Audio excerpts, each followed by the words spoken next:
And a very good Wednesday afternoon, Wednesday, 4 p.m. Eastern Time. Welcome to the Sports Wagering Zone.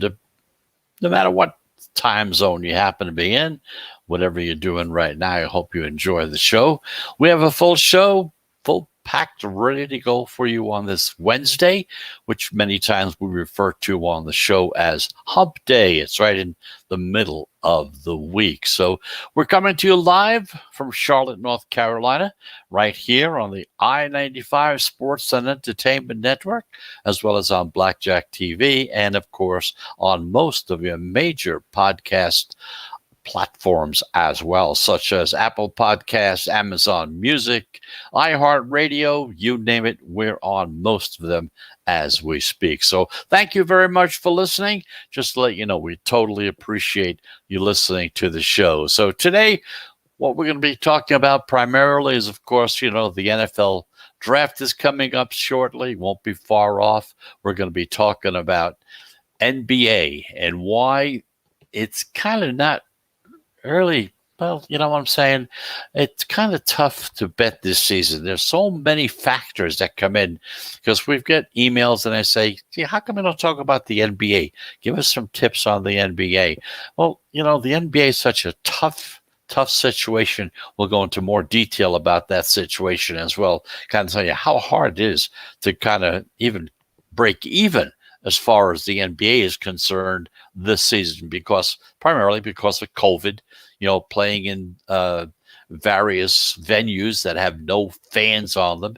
It's very hard to see what's going on. Someone could be cut a minute or two before game time, things of that nature. So we'll go into more detail about that as the show goes on. But also we're going to take a look at a couple of games that we're watching the line movement on as far as this evening are concerned. We're looking at the Astros against the Rockies, and we're going to look at the Twins against Oakland. We'll see what the line movement is saying in those two particular games, try to see which direction the pros are going as well. And, of course, golf is coming up again this weekend.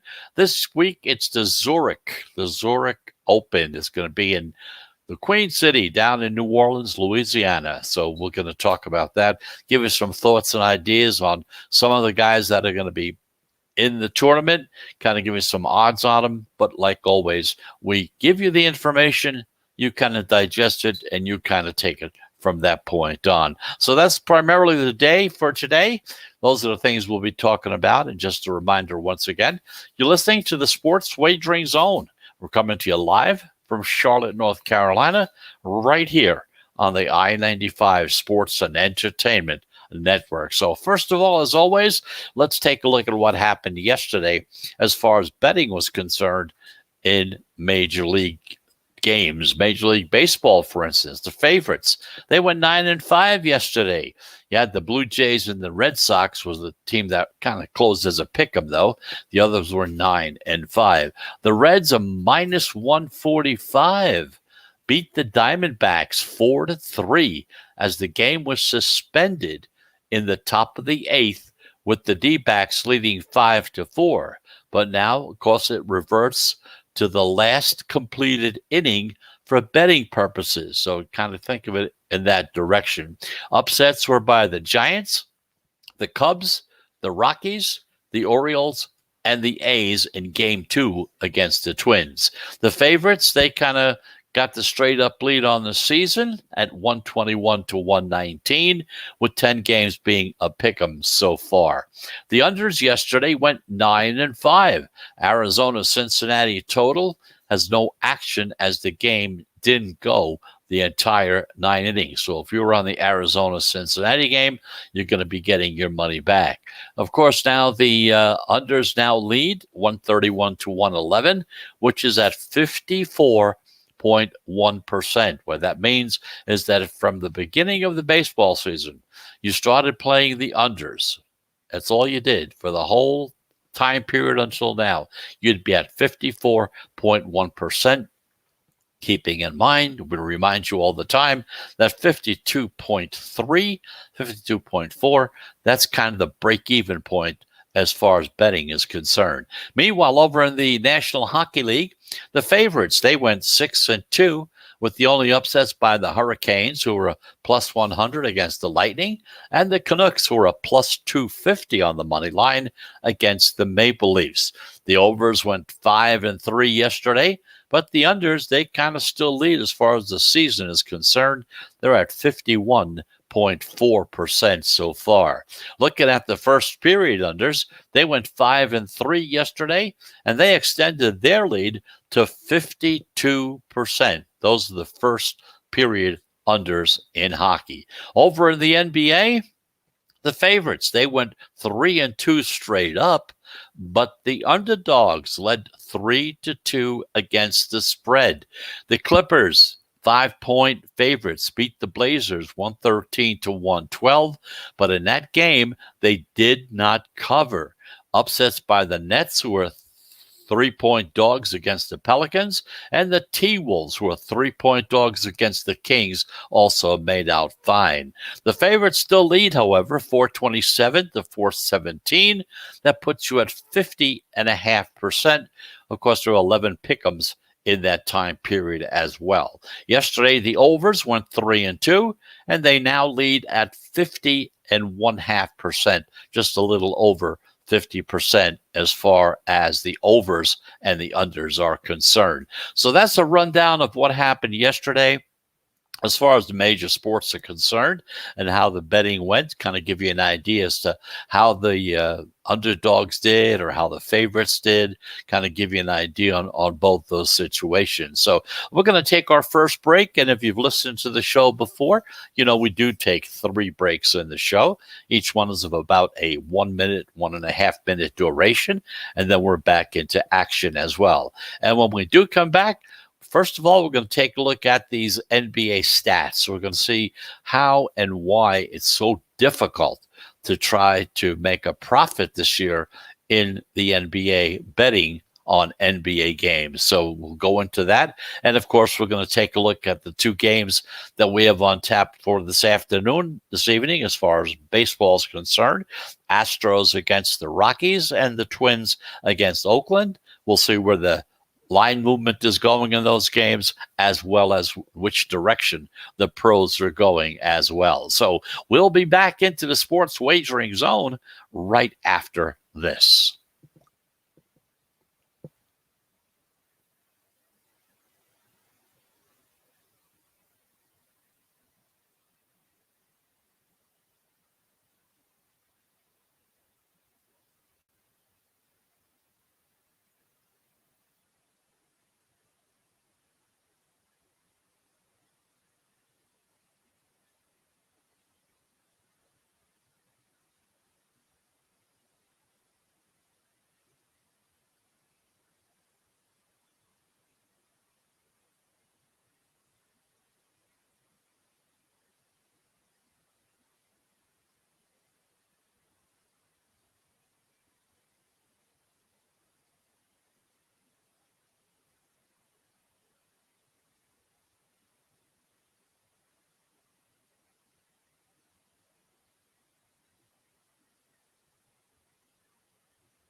And welcome back. You're back in the sports wagering zone.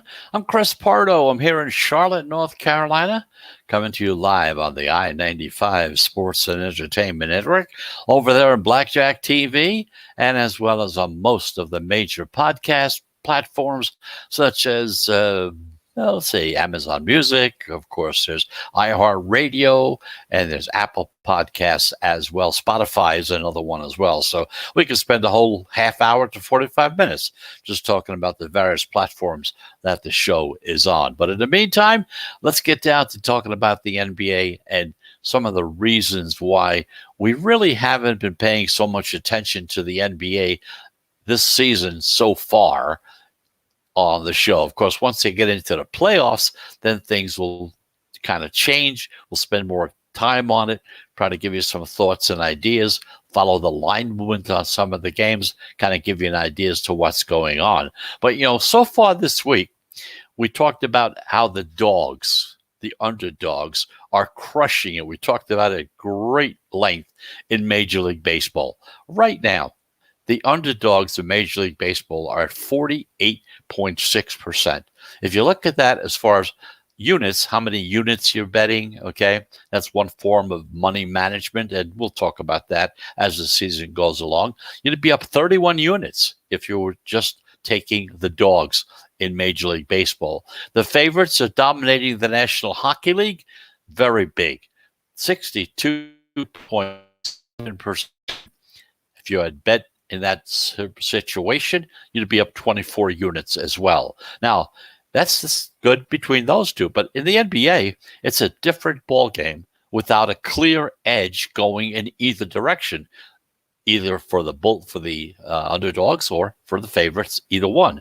One of the reasons why betting the NBA is so difficult, especially this season, okay, and especially right now, is there's an unexpected nature that there might be some late-breaking injuries or COVID situations so that the players don't get into play.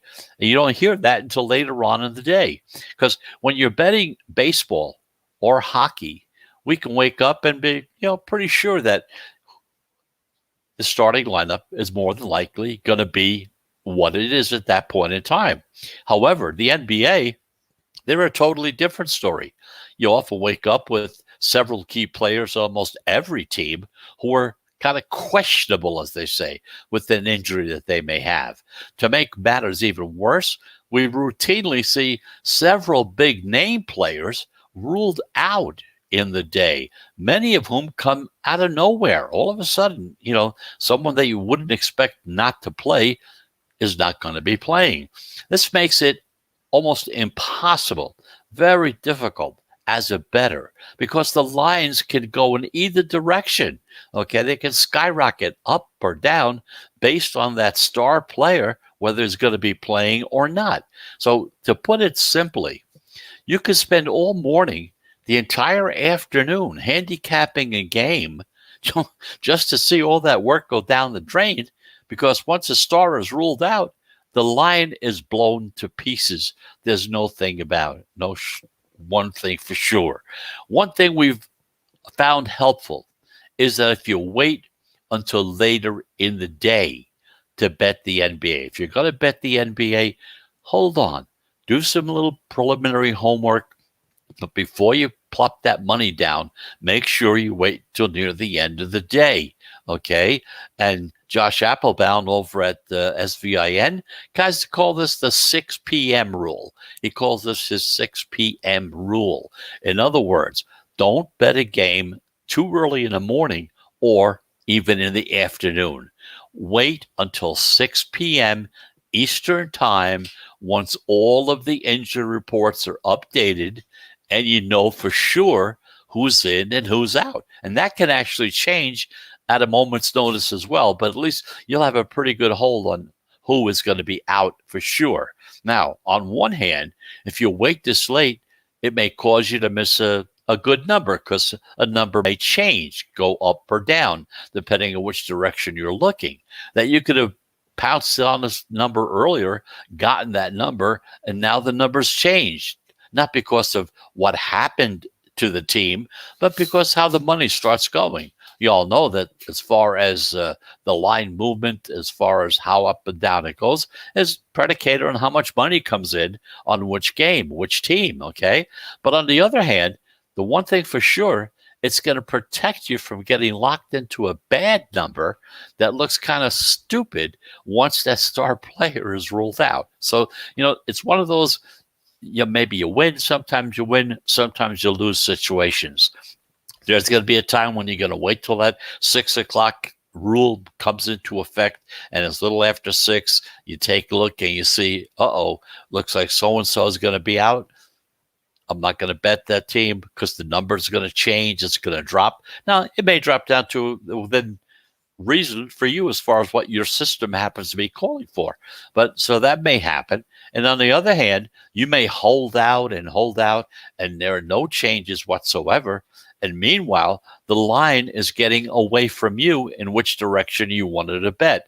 So it can go either way. But one thing is for sure, if you wait till that time, at least you can rest assured that whoever's going to be playing at that point in time in the night, more than likely that individual, unless something happens in between, that they are going to be playing, and whatever number you've got is a true number, and you should stick by it. So that's the story about the NBA. That's why we're kind of stay away from it right now. Once the playoffs come into situations, then things will change. Things will become more regular, and then we'll go into those things as well. So just to give you some examples of how that works as well. For example, on Monday night, the 76ers, they were 8.5 point favorites at home.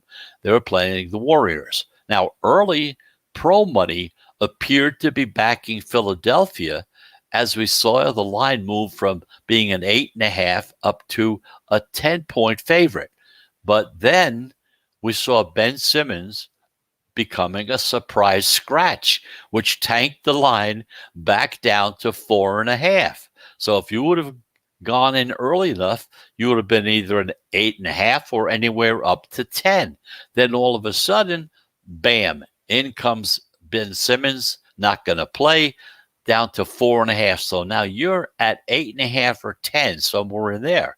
Meanwhile, Steph Curry and the Warriors ended up winning 107-96. So you can kind of imagine how frustrating it was if you were betting that game, if you laid the points with the 76ers early, only to see Simmons becoming a late scratch, and the line goes right down in the other direction. So it kind of gives you an idea of what we're talking about when we're saying about that 6 p.m. rule. That's something you should really take into consideration. So we're going to take our second break, and when we come back, we're going to take a look and see where the Major League Baseball games we talked about earlier, who's going to be getting most of the action right now. We're going to see how the line movement is in those games. And of course, once we determine that, we kind of get a good idea as to which direction the pros are going as well. So just a reminder, when we come back, we'll be looking at those two games. And of course, we'll be taking a look at the Zurich Open, which is the big golf tournament coming up later on this week, starting tomorrow, by the way. So let's take that break. And just a reminder, we'll be back right after this.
And welcome back. You're back in the sports wagering zone. Welcome into the zone. I'm Chris Pardo. I'm here in Charlotte, North Carolina, right here on the I-95 Sports and Entertainment Network, as well as on most of your major podcast platforms as well. And of course, Blackjack TV. Welcome to the show. So we're taking a look now at two baseball games on tap for tonight, trying to see where the line movement is going. Once that's determined, we'll have a good idea as to which direction the pros are going. Well, just to bring you up to date, yesterday we had a couple of selections for the games yesterday. Actually, we had three selections yesterday. We had the White Sox against the Indians, and that game we took the Indians and they lost. The Orioles Marlins game had the Orioles, they won. The Mets against the Cubs, we had the Cubs, and they won that game. So out of three plays yesterday, we had two winners, one loser. So for the entire season so far, right from opening day, we've had 50 plays so far. You had 26 winners, and we had 24 losers. You're right at 52%. You're right there. Depending on how you bet, you might very well be, slightly ahead money-wise at this point in time. Either way, you're very, very close to it. You're not being buried at all. So this is a very decent system to kind of look at. It's very simple. And what we recommend is that if you're happy with the system you're using, not here to talk you out of it in any way, but want to tell you that the way to handle a situation like that is very, very simple. That all you have to do is try to incorporate it into the system that you're using at the time. So that's how you kind of handle a situation like that. Now, the two games that we're taking a look at have already started, unfortunately, and but I just want to bring it to your attention so that you'll have a record of it. So we want to kind of, these are the plays that would have been chosen had we been on the air earlier in the day, let's just say. But because they started at 3 o'clock, and you're going to see that a lot with a lot of the baseball games throughout the season, but at least I want to bring to your attention who the teams were that were being chosen by the pros in these two games so that you can keep it in record like the record that we're keeping for the sake of argument, kind of let you know how this particular system is going. So these are the two games we're looking at: the Houston Astros and the Colorado Rockies. And in this particular game, the Rockies, they upset the Astros 62 in yesterday's first game. They cashed in. They were 102 on the plus side as home dogs, okay? But in this afternoon's game, they're going to start Jose Urquidy, who is 0-1 with that 4.5 ERA, and the Rockies are going to pitch Austin Comber. He's 0-2 so far this season. So as the line opened, it opened with Houston as a minus 125 road favorite. The pros have gone and they're laying the chalk with the Astros, pushing that line up from 125 up to 145, keeping in mind that interleague favorites are at 65% this season. And of course, the Astros, they're finally getting over getting their regulars back who kind of were on the COVID list earlier in the season, like Alex Bregman, Jordan Alvarez, Martin Maldonado. They're all coming back into action today as well. So as far as the pros were concerned in that game, they like the Houston Astros, regardless of what happens, just letting you know ahead of time so that if both these games happen to win and I come back and tell you that tomorrow, you can say, oh, yeah, sure, you always had them because they won already. You knew that ahead of time. So we're doing it this way instead. Also, a little after 3 o'clock, you got the Twins against the Oakland Athletics. The A's are the hottest team in baseball right now. They started out the season not so good at 1-7. They've now won 10 straight games. Yesterday, they swept the doubleheader. They beat the Twins twice, 7-0. In that game, they were minus 115 favorites, and then 1-0 in a game where they were at a plus 108 as an underdog. Meanwhile, the Twins have lost 3 straight, and they're just 1-8 over the last 9 games. So in this afternoon's finale, the Twins start their ace, Kenta Maeda, 1-1 with a 3.07 ERA. And the A's come back with Frankie Montas 2-1 with a 4.9 ERA.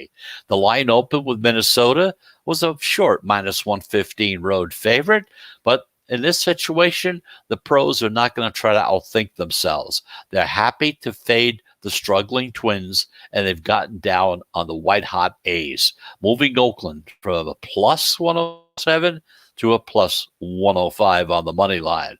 So essentially, what we're seeing this game to move as a pick 'em at some point in time after opening with Minnesota as being the favorite. So in these two games, once again, just for honesty's sake, for truth and lending, whatever you want to call it, okay, the Astros and the Rockies, the pros like the Astros, and then the Twins against Oakland, they definitely like the Twins. So that's kind of brings you up to date as far as baseball is concerned, and that's the story there. Unfortunately, there are two games that were very highly touted by the pros. Unfortunately, they did come on earlier in the day. We're planning in the very near future to, once we get our website set up, to list the games that we're going to be talking about later in the show, if they're earlier games, so that if you're interested in betting on any of them, the information will be available to you as well. So that's the story on those two games. That's the story on baseball. We talked to you about the NBA. So let's get our final break out of the way. And when we come back, we're going to go over and take a look at the Zurich Open, the big game, big golf tournament coming up this weekend down in New Orleans. We'll see how it's going, kind of give you an idea as to what golfers are available, kind of give you some thoughts and ideas on some of them. And this way, if you're interested, you'll have some information, might help you make a decision on which way to go. So we're going to take that final break. And once again, we will be back into the zone in just 60 seconds.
And welcome back. You're back in the sports wagering zone. I'm Chris Pardo.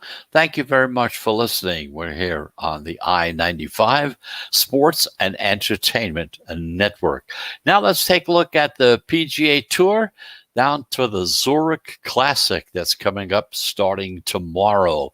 This 47-year-old Stuart Sink earned his second victory of the PGA Tour this season.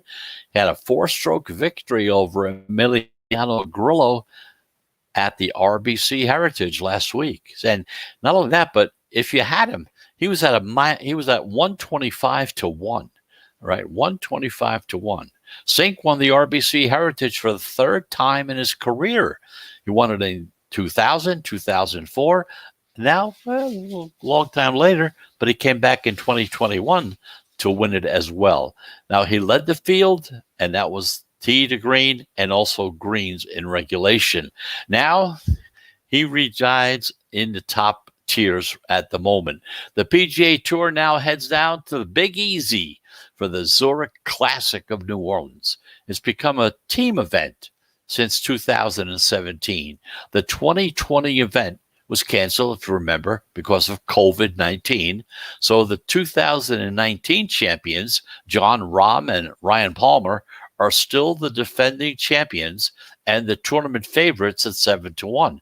Understand, in this tournament, they play as a team. It's not individual. You have guys that are teamed up. John Rahm teamed up with Ryan Palmer. He won it 2 years ago, and they're still the favorites as far as the lines are concerned right now. They're at 7-1. Patrick Cantley finished 7th in 2018. He was with Patrick Reed, but this time he's going to team up with Xander Schauffele. He is also that team is also at 7-1. They're fresh off a third place finish at the Masters, which just happened 2 weeks ago. Now, Cameron Smith, he won his first PGA Tour event down here in 2017 when he was teamed up with Jonas Blixt. But he's going to pair up this time with another guy from Australia, Mark Leishman, and they're at 12-1 this week. Bubba Watson's at 14-1. He won this tournament back in 2011 when it was an individual game, okay? Didn't change until 2017. So now he's going to team up with Scotty Scheffler. The young guns, Colin Morikawa and Matthew Wolff, they're at 14-1. And of course, they competed against each other regularly on the amateur and college circuits. But here, they're going to be playing together. So let's take a look at a few more matchups and see the best options for some value bets that are coming up this weekend. You have Danny Willett and Tyrell Hatton teaming up together, 22-1. They're two Englishmen. They've been longtime friends, and they should really have fun playing together. At 25-1, you got Max Homa and Tyler Gooch. As a duo, Homa and Gooch ranked number 1 in this week's field combined for strokes gained, strokes approach, and number 3 for strokes gained in putting. So Homa and Gooch, 25-1. Looking for a little higher number, 40-1. You got Justin Rose and Henrik Stenson. Perhaps the Masters week was kind of an aberration for both these guys, as Rose finished 7th after being both the first round and the 36-hole leader. He's leading all that time, wound up blowing it. Stinson also made the cut at Augusta, and that was his first made cut in the PGA Tour since 2021. They're longtime friends, they're neighbors, they live together down in Orlando, and they are 6-2 all time as teams on the Ryder Cup. Okay. Meanwhile, Cameron Tringale, Roberto Castro, they're 40-1. Tringale and Castro were teammates at Georgia Tech. They finished 5th in 2019. Tringale has been playing well of late and 2 top 10s over his last 6 starts.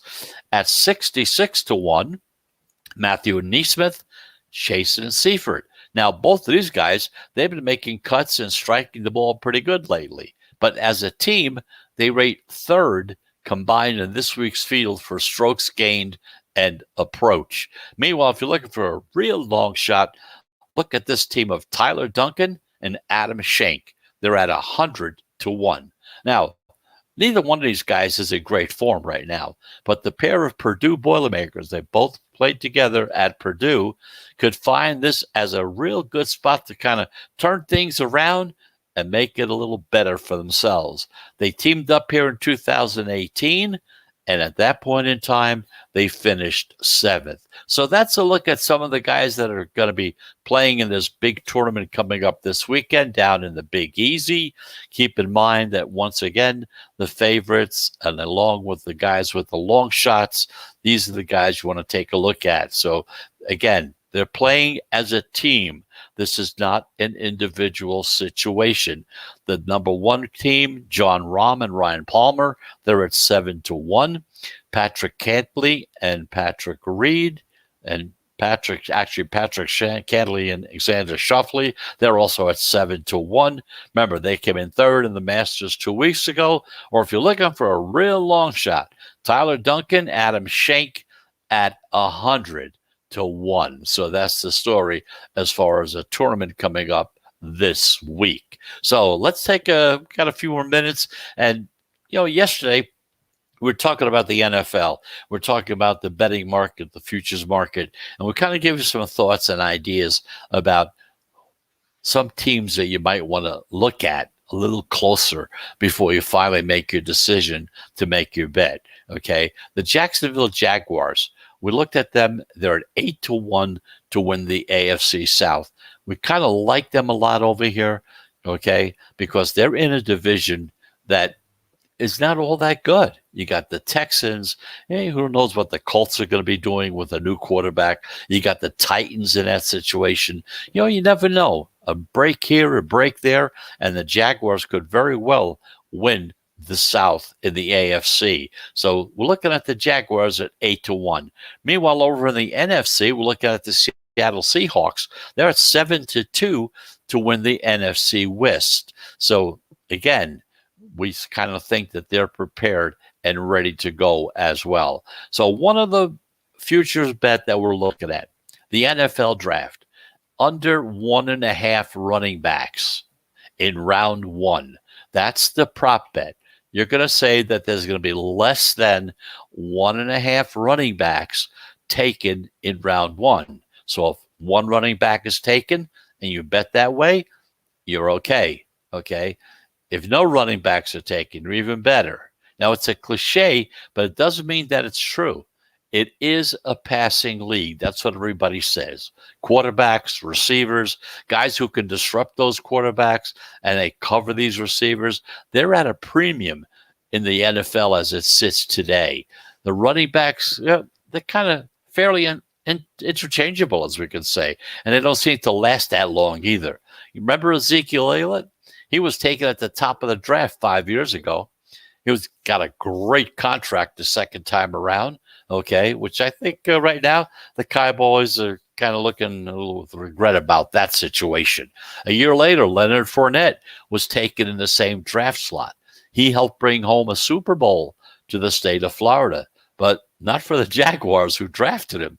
Dalvin Cook, Alvin Kamara, Derrick Henry. It's an endless list of elite running backs who were taken after the first round. Last year, Clyde Edwards-Helaire was the only running back off the board in the first round. He went to the Chiefs with the final pick of that round. And I believe the Chiefs would have probably reconsidered it if they were given some really were truthful about what their pick was be. I expect that trend from last year to continue on. So we're looking at betting the under 1.5. 1.5. That's the number as far as running backs are concerned. So that's the story there. We talked about some golf, the big tournament coming up starting tomorrow down in New Orleans, down in the Big Easy, and keeping in mind that it's not an individual tournament. It's not just one golfer against another. They're teamed up, they're paired off, and that's how you have to take a look at them. Now, understand, these are the early numbers that are going to be in there right now. That's for the opening on Thursday. Once Thursday is done, depending on how each team does, the numbers will change for Friday, same way for Saturday, and eventually for Sunday. So you can bet it anywhere along the line. You can stay out of the first day, see how your two guys you're thinking about betting on are doing, and take it from there. So that's the story there. We'll be back again tomorrow at 4 o'clock. As always, we're here Monday through Friday, 4 p.m. Eastern Time, 11 a.m. in the morning on Saturdays and Sundays. So watch those games tonight. Be very careful if you're watching the NBA. Remember that 6 o'clock rule. Be careful with that as well. So if you're going to bet, I wish you the best of luck. And of course, wish you have a great day as well. Not only a great day, but a profitable day would make it all worthwhile. So until tomorrow at 4 p.m., I'm Chris Pardo. Thanks for listening. We'll be back again tomorrow on this I-95 Sports and Entertainment Network. Good luck and goodbye, everybody.